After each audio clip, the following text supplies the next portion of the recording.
What's good, y'all? Welcome back to the Titans Rundown. I am your host, Micah McCamey, on a Christmas edition of the Titans Rundown. And by golly, I am feeling incredibly jolly today. NBA basketball has great games playing right now. The NFL has games from 12 to 7. It just can't get that much better right now, you know? It's great, honestly. I'm loving life right now. And I know what you're thinking. Micah, the Titans lost. Why are you happy? And yes, the Titans did lose, but that is a good thing for the franchise. If we want to get better, we need to have we need to lose out so that way we can get a very good draft pick and go get one of these Joe Waltz or whatever that Penn State dude's name is. I'm not going to try and pronounce it because I feel like I may offend some people if I do. But Olafashanu, actually, yeah, I think Olafashanu is his name. But anyway,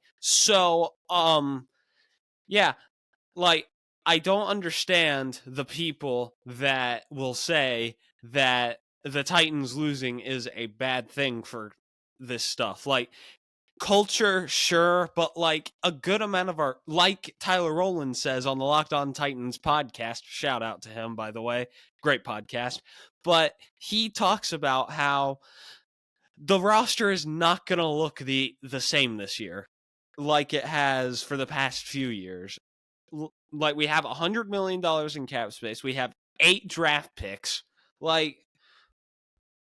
we need to go out and revamp the entire roster, honestly, if we even want to have success next year. Except for, keep Will Levis, keep Tajay, keep some of the younger pieces, especially Skronsky, and maybe keep a guard in there, and go out and sign a right tackle and a center.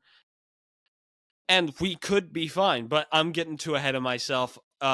Before we get into the episode, obviously we got to get into that 2.5 to 3.5 minute section that I know y'all hate, but I still do anyway, because I just really like to talk about other things, So, you know, so I'll try and have a timestamp for whenever I get back to talking to about the Vols and the description or something like that.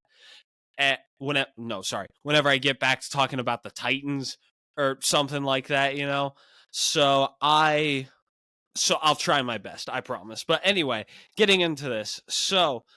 The Vols have it's leaked out that the Vols are expected to start freshman quarterback Nico Iamaleava. Yes, I learned how to pronounce that name. It took me a while, like a very long time.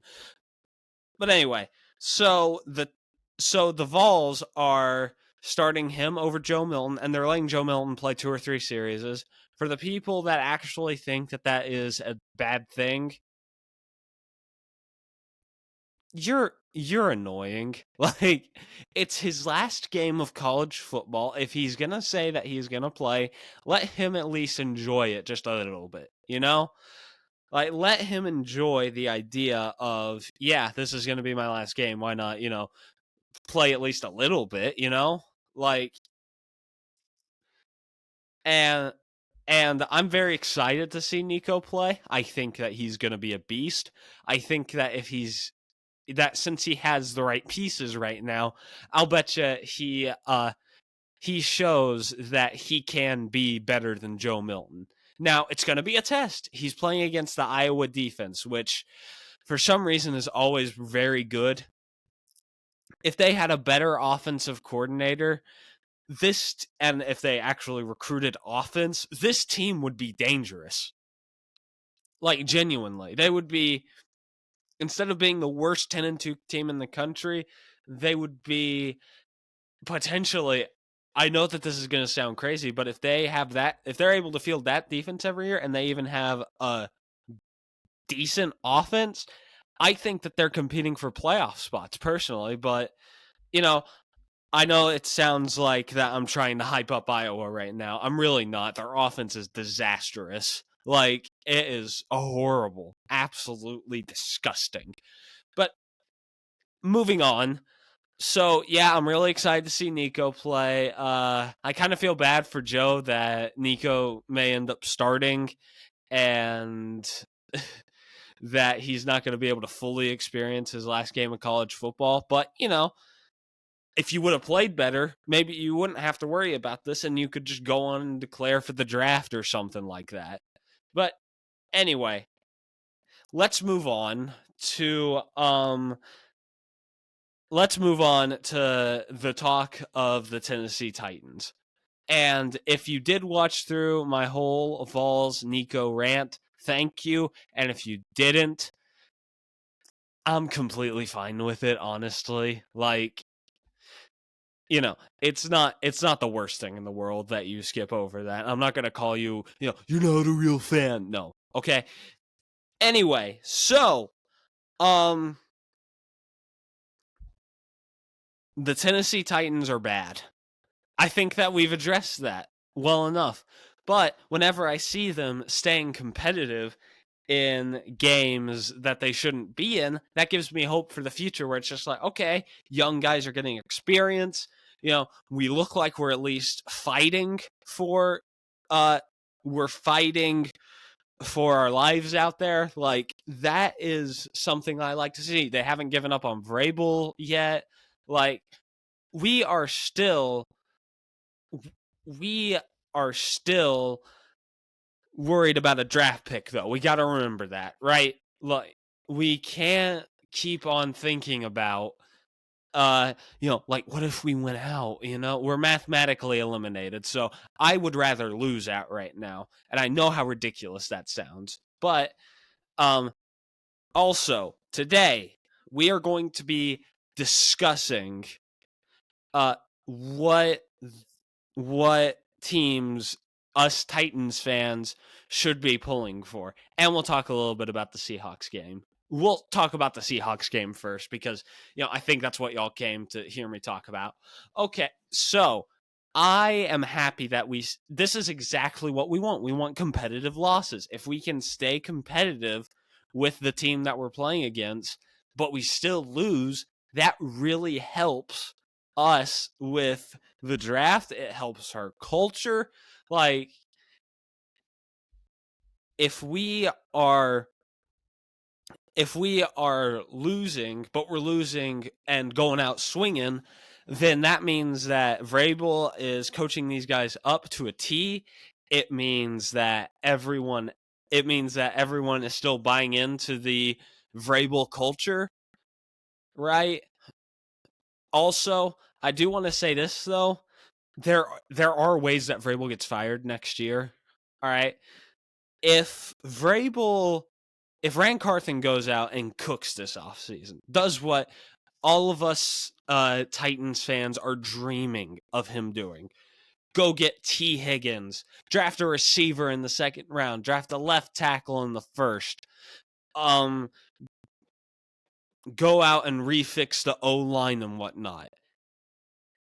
And we do all of that to surround Will Levis with all the talent that he can get, and we still hand the ball off to Derrick Henry or whoever's going to be leading the backfield next year, that will, and we're not like winning that way and we're like 7-10 or something like that, then yeah, he's out the door. He's gone, fired.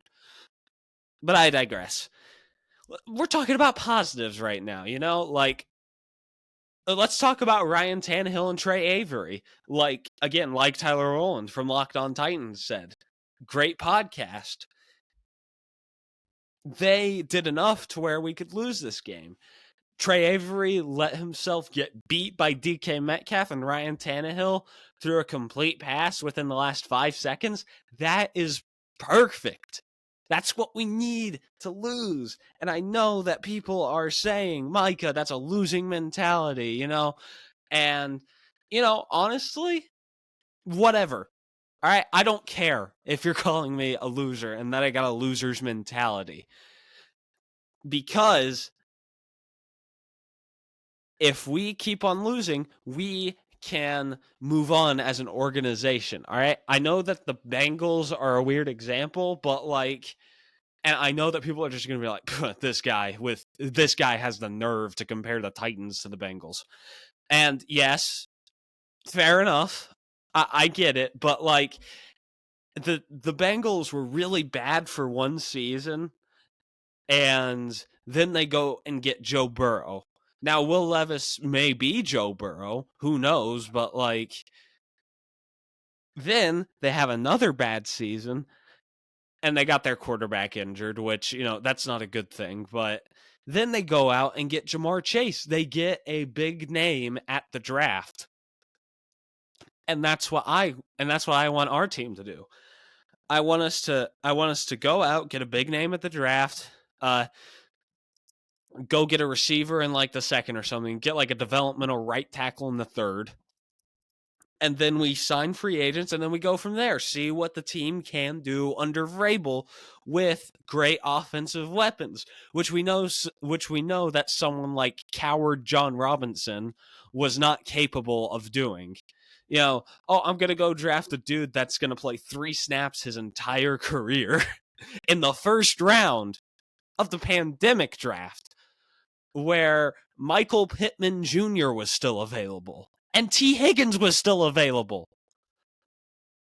Sorry, I got a little carried away there. Y'all know how I feel about John Robinson. Just can't stand the dude. But anyway, we're getting off topic. So,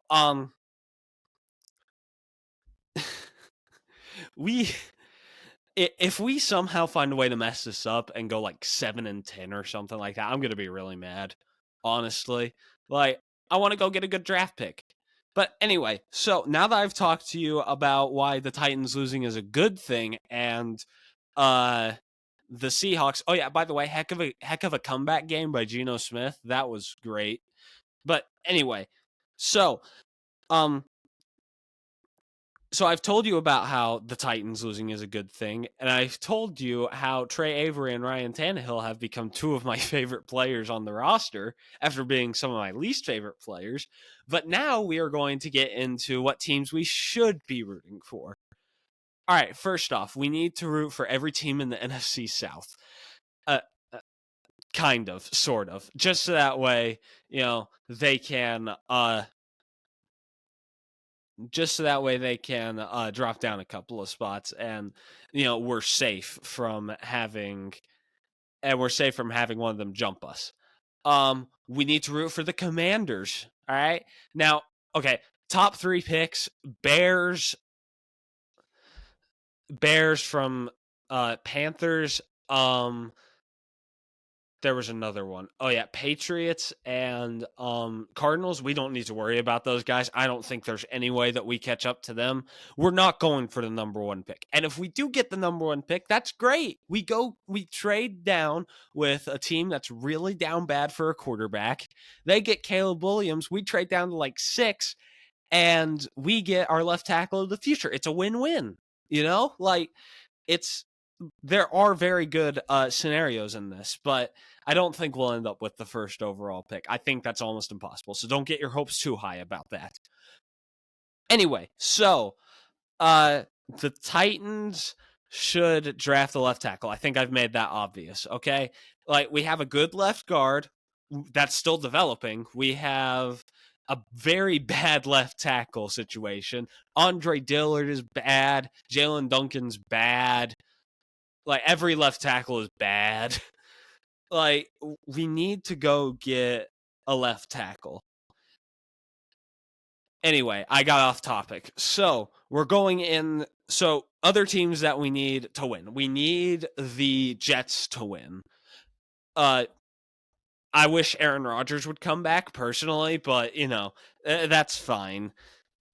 We need the Commanders to win, like I said earlier, just so that way we can, guarantee that we get that left tackle of the future. We need the Bears to win, so that way they can still drop down and us feel more safe. These are other teams that we need to lose, so that way we feel more safe with maybe winning one more game. And then there's one more team. Oh yeah, the Giants. They play the Eagles this week. I get it. But you never know. Tommy DeVito. I'm just saying, there's a chance. And the Eagles have not looked that great recently. They let Drew Lock dunk all over them. I'm just saying there is a possibility that Tommy DeVito goes out there, slings the rock a little bit, and gets a win. I mean, that's what I'm hoping. So that way they can play themselves, and then we will be completely comfortable with that 5th overall pick. So you got to root for the Jets, Commanders, Giants, and Bears, and every NFC South team. But that's just for comfort reasons. But anyway, yeah, moving on. So let's take a preview of next week, and then I'll talk about free agency and whatnot. So next week, we need to go.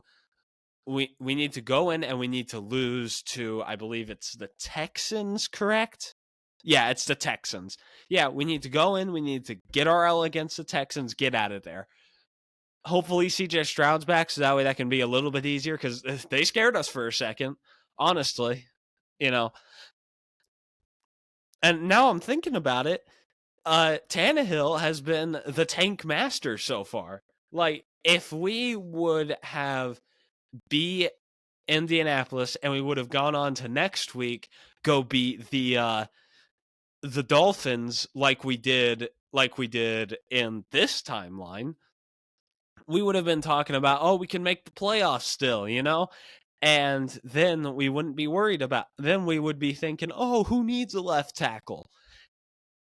And now that that's happened, Tannehill holding an extra point incorrectly, and he threw a bad pass in the last seconds, that helps us get a better left tackle. Like, there's so much optimism behind us, but behind Tannehill being bad. And it used to be he was holding us back. Now he's helping us catapult. Anyway, so Texans, CJ Stroud needs to come back so that way we can just guarantee that this is an L, you know? But we need to show some fight. We can't just go in there and get shut out 30-0. We need, if it's like a 30, if they score 30, we need to score like 20 to 27-ish. You know, make it competitive. Give us optimism and hope, you know? And then we move on to Jacksonville. We lose that. And then we sit at 5-12, and we probably have a top 8 pick. Almost guaranteed. But oh yeah, free agency. So okay, we need to go sign T. Higgins, all right, or Brandon Ayuk, whichever one ends up not going signed, because one of them is going to be unsigned, because you know the Niners still got to pay their quarterback and a lot of other people, and the Bengals are already paying Joe Burrow, and they got to pay Jamar Chase. And they've got to pay some offensive linemen to block for him. Like, and that's why I think T. Higgins is the most likely scenario for that. We also need to sign the right tackle. Like, get like an old veteran gap type of guy like Trent Brown or something like that. Then at center, go get Connor Williams if he's available. Excuse me. If he's available, because, you know, they still got to pay Tua. They're paying Tyreek. They got to pay Jalen Waddle. That's another likely guy that we can go get. That's just my opinion on the whole matter, because we are just a couple of dudes on offense away from potentially being a playoff caliber team, because our defense may not be amazing, but it's good enough if we have a great offense to catapult us into a good record, you know? Like, and if Will Levis ends up being bad, we can just go draft a quarterback and start this process all over. Maybe not all over again, but like restart the process and then go get another quarterback. And then he immediately drops into an amazing situation with a first-year head coach that's a good offensive mind, and with a great offense around him and a good enough defense, we can very seriously turn the ship around almost immediately. Anyway, I think that's about time for me to wrap up this episode, so I'm just going to go ahead and do that right now. I have Instagram, Twitter, and TikTok all under the Titans Rundown. And for the people listening on podcasting form, I also have YouTube, where you get the podcast episodes, the shorts, and you may get a couple of videos of me talking about, like around the NFL, like Jim Harbaugh went to the Raiders. I know that's not going to happen, but just as an alternate scenario. But anyway, that's going to do it all for me. This has been a rundown of your terrible Tennessee Titans. The future's bright, though. I love y'all, and tighten up.